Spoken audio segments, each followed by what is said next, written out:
नमस्कार, आप देख रहे हैं आरडी न्यूज़। मैं हूं योगेश चक्रवर्ती। बिहार के पूर्व डिप्टी सीएम और मौजूदा प्रतिपक्ष के नेता तेजस्वी यादव ने राजनीति में एक नया ट्रेंड शुरू कर दिया है। जी हां, अब उन्हें नौकरी मैन, एम्प्लॉयमेंट मैन कह के बुलाया जाने लगा है। जिस तरह से उन्होंने अपनी चुनावी घोषणा पत्र में 1 करोड़ युवाओं को नौकरी देने का ऐलान किया है, उसके बाद से देश की सियासत में भूचाल आ गया है। हिंदुत्व और मटन मछली की बात करने वाले लोगों की दिग्धी बंद हो गई है कि आखिर बोले तो बोले क्या। इस युवा ने तो इतनी बड़ी लकीर खींच दी है। यानी कि हम बात कर रहे हैं पीएम मोदी की। उनकी भी वादे और दावे तेजस्वी यादव के सामने बौने पड़ गए हैं और खुद पीएम मोदी अब उनके मटन और मछली जैसे मुद्दों पर बात कर रहे हैं। तो क्या सचमुच तेजस्वी यादव का ग्राफ जो है बढ़कर बिहार से आगे निकलकर इंडिया स्तर पर पहुंच गया है? क्या इस चुनाव ने यही दिखाया है कि तेजस्वी यादव बिहार से निकल करके जो है पूरे इंडिया में छा गए? देखिए, बिहार में पिछले 20 वर्षों से एनडीए की सरकार है, भाजपा जदयू की सरकार, लगभग 18 साल हो गए। केंद्र में भाजपा की सरकार है 10 वर्षों से। इसके बावजूद आप देखते होंगे कि जब चुनाव प्रचार में आते हैं प्रधानमंत्री, तो डेवलपमेंट की बात नहीं करते हैं और रोज़गार की बात नहीं करते हैं। क्या बात करते हैं? तो जंगल राज, गुंडा राज, भ्रष्टाचार, परिवारवाद, उसके बाद उनसे भी चले जाते हैं तो क्या बोलेंगे कि मछली, मुर्गा, सनातन। अरे प्रधानमंत्री हैं, प्रधानमंत्री जी इस तरह का बात करेंगे, वो भी जो 10 साल प्रधानमंत्री रहेंगे। 10 साल बाद उनको बोलना चाहिए बात था कि हमने इतने भ्रष्टाचारियों को जेल में डाला। 14 में जब वो आए थे तो उन्होंने बोला था हर साल 2 करोड़ रोजगार देंगे, नौकरी देंगे। युवा उनके पीछे पागल हो गए थे, सब लोगों ने उनको वोट दिया था। भ्रष्टाचारियों को जेल में डालने की बात उन्होंने की थी, स्विस बैंक से काला धन लाने की बात की थी, सभी के अकाउंट में 15-15 लाख रुपए देने की बात की थी। ऐसा लगा था 14 में कि भाई धरती पर स्वर्ग आ जाएगा। लेकिन हुआ क्या? भाई मैं लोगों से पूछना चाहता हूँ, क्या किसी के अकाउंट में 15 लाख रुपए आया क्या? क्या स्विस बैंक से पैसा आया क्या? क्या 2 करोड़ लोगों को हर साल रोजगार मिल रहा है? क्या 2 करोड़ हर साल? क्या मतलब पूरे 10 वर्षों में भी 2 करोड़ रोजगार उन्होंने दिया? नौकरी दिया क्या? नौकरी नहीं दिया। उसके बाद क्या भ्रष्टाचारियों को उन्होंने जेल में डाला? हाँ, अगर भारतीय जनता पार्टी को जेल समझते हैं तो सही मायने में भ्रष्टाचारियों को उन्होंने जेल में डाल दिया है। क्योंकि जितने भ्रष्टाचारी थे, चाहे नारायण राणे हो, चाहे शरद पवार के भतीजे हो, चाहे असम के ये मणिपुर के हों, असम के हों, असम का मुख्यमंत्री हेमंत बिश्वा शर्मा हो, चाहे शारदा घोटाला का मामला हो, चाहे जो भी घोटाले हुए हों, सारे तो भाजपा में सबको शामिल करवा लिया। तो क्या यही उनका एक भी वादा जो उन्होंने चुनाव से पहले किया था महंगाई रोकने का? उस समय 400 से 450 रुपये सिलेंडर था, उसको उन्होंने महंगाई किया था कि सस्ते होंगे सिलेंडर। आज 1200, 1100, 1200 रुपये सिलेंडर हो गए। पेट्रोल का दाम 100 से ऊपर चला गया। डॉलर और रुपया की स्थिति अंतर किसी से छिपी हुई नहीं है। तो कोई भी वादा आज प्रधानमंत्री, मतलब 10 साल जो व्यक्ति प्रधानमंत्री रहे, जिसका 20 साल सत्ता रहे बिहार में, उसके पास बोलने के लिए कुछ नहीं है अपनी उपलब्धि कि उन्होंने क्या किया। आज उनके पास बस जंगल राज, भ्रष्टाचार, परिवारवाद, मछली, सनातन, राम मंदिर। क्या राम मंदिर से घंटा बजाना है सबको? बच्चों को क्या मंदिर में पढ़ाएंगे? तो उनके पास कोई एजेंडा नहीं है, बस केवल यही राम, हिंदू मुस्लिम, भारत पाकिस्तान ये कर रहे हैं, विकास का कुछ नहीं है। वैसे समय में तेजस्वी यादव ने एक नई लकीर खींची। 2020 में उन्होंने शुरुआत की थी तेजस्वी यादव ने, जब उन्होंने बोला था कि 10 लाख लोगों को सरकारी नौकरी देंगे। तो उस समय लोगों ने मजाक उड़ाया था कि कहाँ से पैसा आएगा, कहाँ से नौकरी देगा। कहाँ है नौकरी? क्या बाप के यहाँ से ला के देंगे? नीतीश जी, मुख्यमंत्री नीतीश जी ने कहा था कि जेल से पैसा लाएगा, कहाँ से लाएगा? संजोग ऐसा हुआ कि उनकी सरकार नहीं बनी और फिर ऐसा संयोग बैठा कि भाई नीतीश जी उनके साथ आ गए और तेजस्वी यादव सत्ता में शामिल हुए। और मात्र 17 महीने में जिस युवक ने, जिसको लोग भरोसा नहीं कर रहे थे, उसने 5 लाख लोगों को नौकरी दे दी, सरकारी नौकरी, उसी नीतीश कुमार से दिलवाई जो नीतीश कुमार बोलते थे कि कहाँ से पैसा लाओगे। उन्हीं नीतीश कुमार के हाथों से नौकरी नियुक्ति पत्र बंटवाया। तो एक तो भरोसा लोगों में जागा युवा में कि नहीं, तेजस्वी जो करता है, कहता है वो करता है। घोषणा पत्र के अनुसार जो व्यक्ति 17 महीने में अगर 5 लाख लोगों को सरकारी नौकरी दे सकता है, तो क्या भारत सरकार 25 स्टेट है तो 1 करोड़ तो बहुत कम नौकरी है। 1 करोड़ नौकरी देना अगर केंद्र में सरकार बनती है तो जिस प्रकार नीतीश जी के साथ रह करके वो 1 साल में 17 महीने में 5 लाख लोगों को नौकरी दिए, तो क्या 5 साल में 1 करोड़ नौकरी नहीं दे पाएंगे? भाई 25 स्टेट है, पूरे देश की सत्ता होगी। बिल्कुल, तो रेलवे में, बैंक में बहुत सारी रेलवे, बैंक, नौकरियां कहीं वैकेंसी नहीं निकल रही है, सारे प्राइवेटाइजेशन हो रहा है। तो 1 करोड़ तो बहुत ईजी है नौकरी। और अगर सरकार में शामिल होंगे, जिस प्रकार मुख्यमंत्री नीतीश कुमार से उन्होंने नौकरी दिलवाई, राहुल गांधी अगर प्रधानमंत्री बनते हैं तो राहुल गांधी से भी शर्त रखेंगे कि भाई हम समर्थन देंगे तो मतलब आप ये कह रहे हैं संतोष जी कि ये बड़बोलापन नहीं है, 1 करोड़ नौकरी देना संभव है। आप याद कीजिए, पहले हम लोग भी पढ़ाई लिखाई किए हैं, कोई ऐसा साल होता था कि 10-20 हज़ार 50 हज़ार नौकरी वैकेंसी नहीं निकलती थी? बिल्कुल। हमेशा 50 हज़ार वैकेंसी निकलती रहती थी, लोग एग्जाम देते थे, हर साल लोगों की बहाली होती थी। खासकर रेलवे में तो रेलवे, बैंकिंग, क्लर्क, एसएससी, नौकरी हमेशा निकलते रहती थी। आर्मी में तो तेजस्वी यादव ने जो किया, बिहार में उन्होंने एक आदर्श प्रस्तुत किया, एक बड़ी लकीर खींच दी, पूरे देश का एक एजेंडा तय कर दिया कि अब लोग नौकरी की बात करने लगे हैं। और अब जब उन्होंने 1 करोड़ नौकरी की बात की है तो आज पूरे देश में चर्चा का विषय है कि कुछ तो बात है इस युवा नेता में, जो कहता है वो करता है। अब 1 करोड़ नौकरी ही नहीं उन्होंने कही है, अग्निवीर योजना को समाप्त कर सेना की अस्थायी बहाली की बात भी उन्होंने कही है।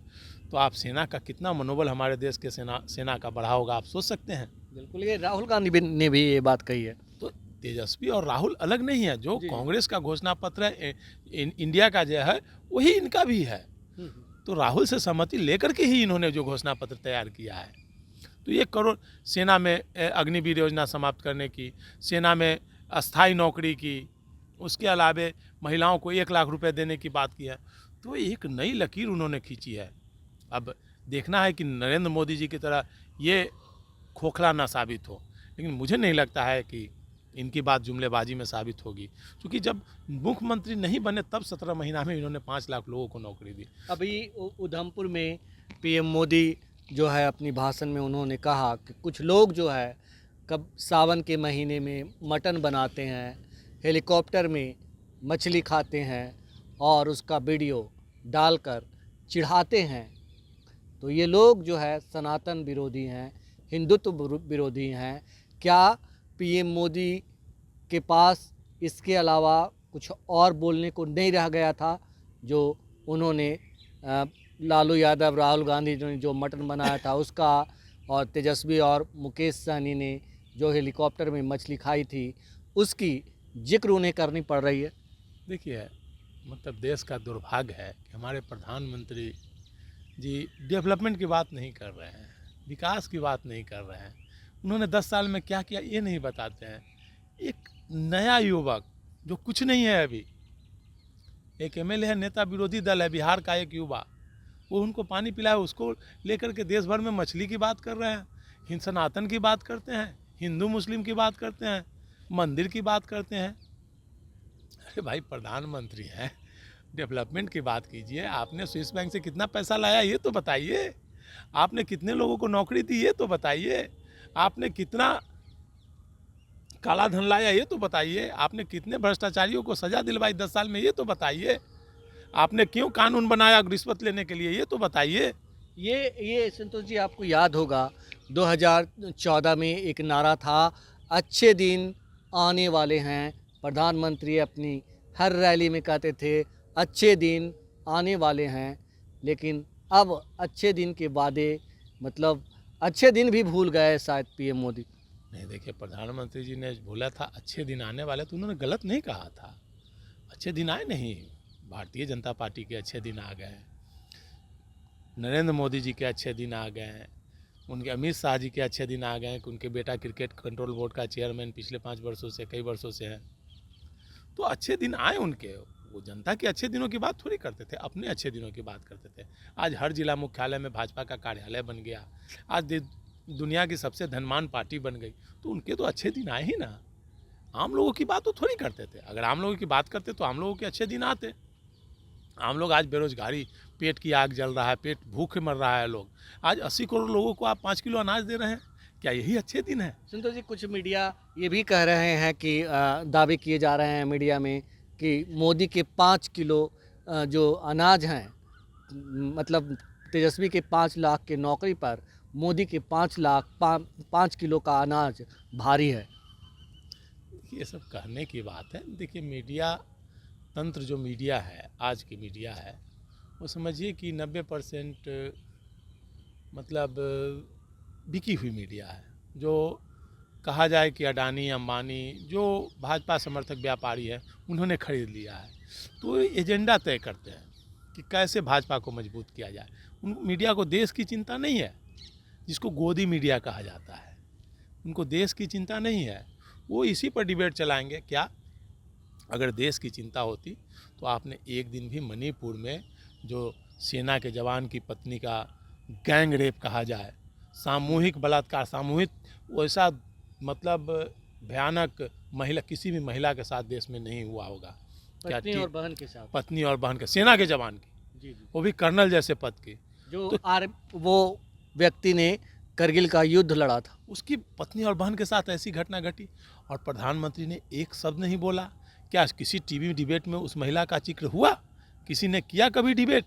एक मर्डर होता है, एक छोटी सी गांव में कहीं घटना घटती है तो उस पर 5 दिन डिबेट चलता है, जंगल राज की बात कही जाती है। लेकिन उतनी बड़ी घटना घटी, क्या हुआ? डिबेट हुआ? हमारे गोल्ड मेडलिस्ट, हमारी बहनें जो गोल्ड मेडल जीत कर आई थी, 2-2 महीना, 3-3 महीना दिल्ली में धरना पर बैठी रही, क्या कभी टीवी ने डिबेट उस पर किया? तो डिबेट क्या करेगा मीडिया? गोदी मीडिया कहा जाता है 5 किलो अनाज पे, कि इससे मोदी को फ़ायदा हो रहा है, मोदी का 400 सीट आ रहा है। वो एजेंडा तय करना चाहते हैं, वो लोगों को माइंड डाइवर्ट करना चाहते हैं मीडिया के माध्यम से। तो ये गोदी मीडिया का एजेंडा है ऐसे। लेकिन ज़मीन उससे कोसों दूर है। आप देखिएगा देश की स्थिति, देश की जनता महंगाई से त्रस्त है, भ्रष्टाचार से त्रस्त है। क्या बगैर रिश्वत के आज देश में कोई काम हो रहा है क्या? संतोष जी, बस मैं आखिरी बात आपसे करना चाहता हूँ कि जिस तरह से एक तरफ मंदिर, मस्जिद और मटन, चिकन, मछली, परिवारवाद, जंगल राज जैसे मुद्दे हैं, प्रधानमंत्री इन सब चीज़ों का जिक्र कर रहे हैं, दूसरी तरफ एक युवा जो है वो नौकरी रोजगार की बात कर रहा है, महिलाओं को पेंशन की बात कर रहा है, उनको उनकी आर्थिक स्थिति सुधारने की बात कर रहा है, गैस सिलेंडर 500 रुपया में करने की बात कर रहा है। तो क्या लगता है कि जनता के बीच में जो ये मैसेज जा रहे हैं दोनों तरह के, तो किसके मैसेज भारी हैं? क्या कुछ होने वाला है इस लोकसभा चुनाव 2024 के परिणाम बिहार में? देखिए, जनता इतनी बेवकूफ़ नहीं है कि 10 साल मौका दिया मोदी जी को, वो महंगाई बढ़ाते चले गए, भ्रष्टाचार बढ़ाते चले गए, बगैर पैसा का कोई काम नहीं होता है। सारे भ्रष्टाचारियों को पार्टी में मिलाते चले गए और जो उनकी बात नहीं मान रहे हैं, उनके आगे दंडवत नहीं है, उनको जेल भेज रहे हैं। जो उनकी पार्टी में नहीं शामिल हो रहे हैं उन्हें फंसा रहे हैं। तो जनता देख रही है। लोगों के पेट की आग सबसे बड़ी आग होती है। नौकरी, हर कोई चाहता है कि मेरे बेटे को नौकरी लगे। नौकरी के बिना शादी नहीं हो रही है लोगों की। तो हर माँ बाप चाहते हैं कि उनके बेटे को सरकारी नौकरी लगे, उनके घर में पेंशन आए, उनका बेटा अग्निवीर नहीं, सेना के जवान में जाए तो शहीद का दर्जा मिले। तो ये तेजस्वी यादव ने एक नई लकीर खींची है और मुझे लगता है कि इसका प्रभाव निश्चित तौर पर लोकसभा चुनाव में पड़ेगा। आप देखिएगा 2004 में जिस प्रकार इंडिया साइनिंग थी और भारतीय जनता पार्टी का सुपड़ा साफ हो गया था, 150 सीट जीतना मुश्किल हो गया था, उसी तरह इस बार भी मुझे लगता है कि जो एजेंडा तेजस्वी यादव ने तय किया है, लोग नौकरी के नाम पर, महंगाई के नाम पर वोट करेंगे। और मुझे लगता है कि बिहार में, बिहार ही नहीं पूरे देश में फिर 2004 वाली स्थिति होगी। और जो ये 400 पार बोर्ड है, मुझे लगता है कि 150 से 200 में सिमट जाएंगे फिर से। तो भी पूरे देश में परिवर्तन की लहर है और परिवर्तन का एजेंडा तेजस्वी यादव ने ये कह कर तय कर दिया है कि हम 1 करोड़ युवाओं को रोजगार देंगे अगर हमारी सरकार बनी तो।